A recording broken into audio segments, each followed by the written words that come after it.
والله يا جدعان احنا بس جايين نقول لكم ان احنا اتطلقنا.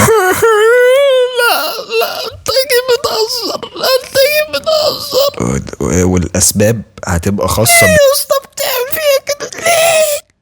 انت ما بتحس. والاسباب هتبقى خاصة بينا، مش هينفع نطلع نقولها للناس. خلاص بقى، خلاص اي حد بقى يستغنى عن حبيبه كده. انت يا راجل يا محترم، انت مش كنت طالع في لقاءات تلفزيونيه كتير وبتقول ان انت ما تقدرش تعيش من غيرها، ما تقدرش تستغنى عنها، فخلاص فجاه كل حاجه بقت بح يح دح. حرام عليك يا اخي، شوف البنت بتبص لك ازاي، بص زعلانه ازاي، بتموت من جوه مش قادره تتكلم يا اخي، حرام عليك.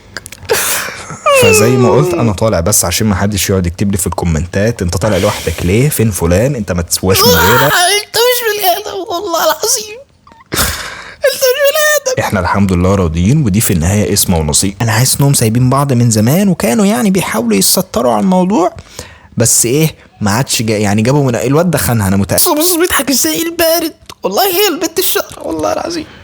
احنا الحمد لله وصلنا للثبات الانفعالي ده بعد مراحل تعافي طويله جدا. ايه انت خنتها كده يا معلم؟ هي البت الشقرة التانية اللي بتطلع معاك في الفيديوهات. سبب على فكرة يا جدعان، سبب انفصال الاتنين دول هو تصريح قاله بعتهولي على الواتس.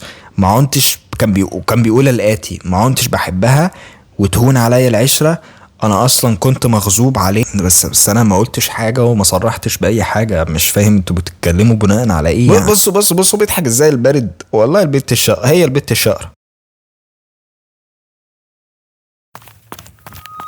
ردك ايه على الادعاءات اللي بتقول انك ضربتها امبارح، مع العلم ان في اثبات صورة رجل ورمة؟ اثبات ايه؟ دي متقشرة، الست دي كانت جايبة ولا جيت جنبها امبارح، الضربة دي الاسبوع اللي فات. طب وموقعة الحزام والشومة اللي حصلت وشاهد عليها بسمة وانتصار وخالد كتكتو؟ ما هي بتتجرب عشان طول لسانها وقلة عجبها، ها ما حدش بيحبها والشارع كله متشاكل معاها.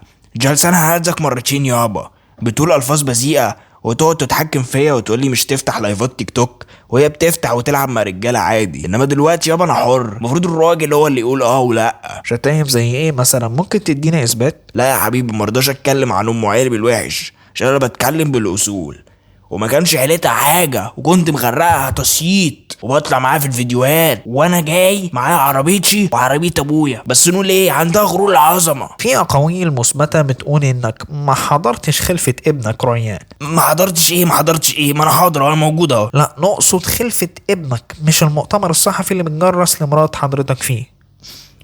ايه صدقني انا اول مره اعرف منك دلوقتي انها كانت حامل اصلا. بالنسبه لانك ما كنتش بتشتغل ومتعيل الاسره، ده ايه نظامه يا؟ ما بشتغلش يا ابو الكبائر، انا عندي استوديو صغير ببيع فيه اخلاق واحترام في التجمع.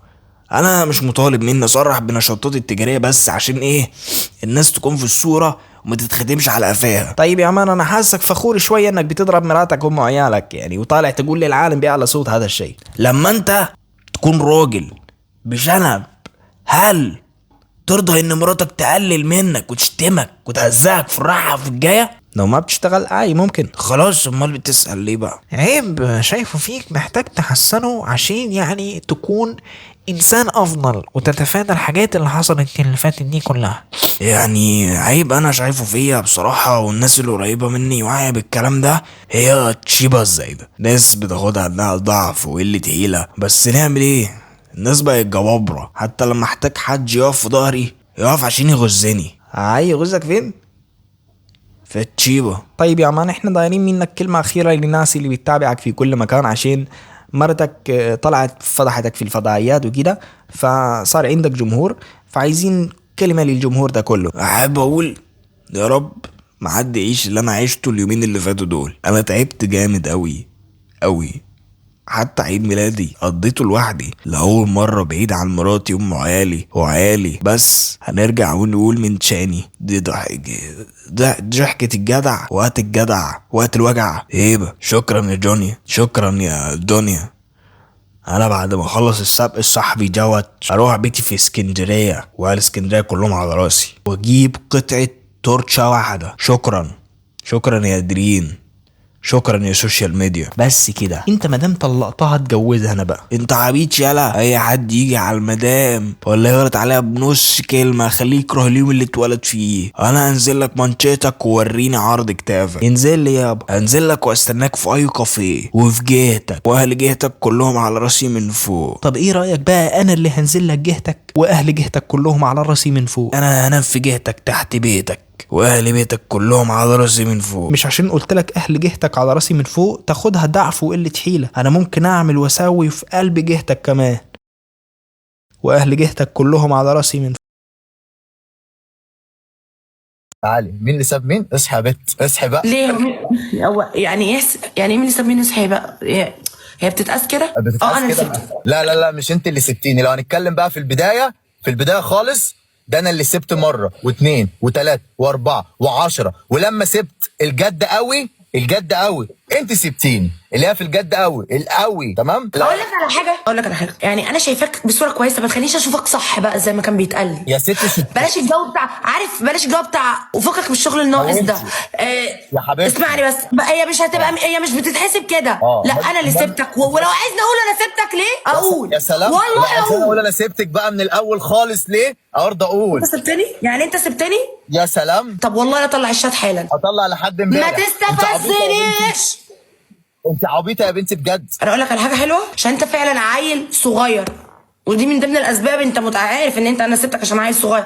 بلاش ندخل مع بعض في السكه دي، وبلاش انا وانت يبقى لينا مجال مع بعض على الميديا، عشان اقسم بالله العظيم وحياه لا اله الا الله يا خربانه ما عنديش حاجه اخاف عليها ولا ابقى عليها، وانت عارف هتهب مني مش هيبقى على السوشيال ميديا بس. طبعا الطلاق والانفصال مش شيء ابدا حد يشمت فيه او يحبذ ان كل دقيقتين تفكره، لان ده ابتلاء ربنا يعين الجميع عليه ولا اختلاف في هذا. ولهذا السبب الامور ديت لما اتصنفت ضمن الاشياء الخاصه المستوره اللي بيتقفل عليها باب بين اتنين، لان 100% لما الشيء ده بيطلع خارج الحدود اللي هي المفترض تكون محطوطه فيه بيبقى مستحيل تلمه. اذا كان في اشياء بتحصل جوه البيوت ما ينفعش الاهل بره الاربع حيطان دول يعرفوها لانها اسرار تخص طرفين فقط، ولكن قدر كبير من الناس لسبب ما قرر يتخلى عن الستر ده ويحتفظ باسرار بيته او علاقاته او حياته الشخصيه لنفسه بانه يعملها بث حي امام الملأ. وعلى الاغلب ده اكتر شيء بينتشر. الناس ما بقتش محتاجه تحشر مناخيرها، انت جيت خدت 100 مليون وحشرتهم جوه بينك وبين اسرارك وعلاقاتك وخططك، فبقت مباحه ومتاحه للجميع ان هو يقول اللي هو عاوزه. طبيعي هيعانوا نفسهم حكام وجزء منك بعد الغلطه دي، فبيجيبوا لنفسهم وجع الدماغ رهيب مع كل فيديو بينزل. الفكرة ان الناس بقت تبدأ رحلة الجواز والحب على السوشيال ميديا، مما سمح للناس انها تبقى زي نسايب بلوى اكتر، ويقولوا رأيهم في لوك حبيبتك الجديدة وركبتك او تسريحة المطبخ اللي جايبينها لبيتكم ضمن الجهاز، لان وانت بتجيبوا جهاز عملتوه بث مباشر. ولو فضل على قد الحاجات الصغيره التافهه ديت اوكي الحمد لله يعني ما غرزوش قوي، لكن الموضوع بقى ان الخناق يكون قدامهم ويعملوا عنه فيديوهات ويدخلوا يتكلموا في اللايفات ويفضحوا بعض لحاجات كان مقدر انها تبقى بين شخصين فقط. الناس ما بتصدق بقى ايه تصور اللايف ده وتنزله، الحق الواد ده ما طلعش راجل، الحق ده البنت دي طلعت مدوراها، والكلام هيطلع يمين وشمال ومستحيل تقدر تلمه. الناس ما بتصدق تمسك اي طرف خيط، واديني بقى قنوات اخباريه كومنتات قمه في البجاحه وقله الاصل من الناس على الاثنين، لان خلاص علاقتك وجوازك بقوا على النت، فبقى مباح لاي حد يخوض في اي شيء. اتنين اتطلقوا وعدوا مرحله صعبه اعانهم الله، كون جوازهم كان على الملأ، فالناس كانت عايشه يعتبر معاهم، واللي بالمناسبه قرار مش حكيم نهائيا، فواجب انهم يعلنوه لكل الناس عشان ما حدش يجي له يسالها عنه فيفتكروا ويتضايقوا، عاوزين يتخطوا المرحله دي ويبداوا مرحله جديده لحياتهم. تقوم الناس على كل بوست هو ينزله او هي انت لا شيء من غيرها، وكل ثانيه حد يفكره ويرجع لها يا اسطى، لا حدش مهتم بحياتك من غيرها، واللي طلع اتهموا بالخيانه واللي طلعوا قصص من كيسهم. اتنين حبوا بعض قاموا طالعين واكلين دماغنا بمحتواهم انهم بيحبوا بعض، ويبداوا بقى يورونا مراحل تطور علاقتهم، بعدها فجاه حد فيهم يطلع من غير التاني فيطلعوا يوضحوا انهم اختلفوا على الحساب في مطعم وانفصلوا، بيتمنوا من الناس انها تحترم خصوصيتهم. كلام جميل، واتمنى الناس كلها تحترم خصوصيه بعض، ولكن اذا كان انت اصلا ما احترمتش خصوصيتك وحياتك الخاصه متوقع من الناس تعمل كده؟ الموضوع بيبقى اصعب واصعب لما بيكون في طفل موجود في الصوره شايف والده ووالدته طالعين في الفضائيات والسوشيال ميديا بيفضحوا في بعض على كل كبيره وصغيره، والشيء ده عمره ما يموت. محدش يعرف زميله في المدرسه هيقولوا عليه ايه، ولا هو نفسيا لما يكبر هيبقى ازاي. وده كان الارجح يفكر فيه الاب والام، كونهم ناس عاقله بدماغ ولكن اذا كان هم ما صانوش اسرار بيوتهم هيصونوا نفسيه ومستقبل ابنهم ازاي؟ في النهايه الاثنين ملامين. كونك اديت الحريه للناس تتفرج عليك ودخلتهم في امورك الشخصيه وفي قلب بيتك وحياتك بقت على النت، فبقى مباح للناس تقول كل ما بغى لهم. واللي بالمناسبه برضه ملامين، لان كان ممكن ببساطه يقول ماليش دعوه، او الكلمه دي اكيد مش هيحب يسمعها هذا الشخص في الوقت اللي زي ده، ولكن مش دي الطبيعه البشريه الا من رحم ربي. ربنا يعين الجميع على مصايبه، واتمنى ان تقضوا حوائجكم بالكتمان. أنت حر ما لم تضر وما لم تتعدى حدود الله. تحياتي.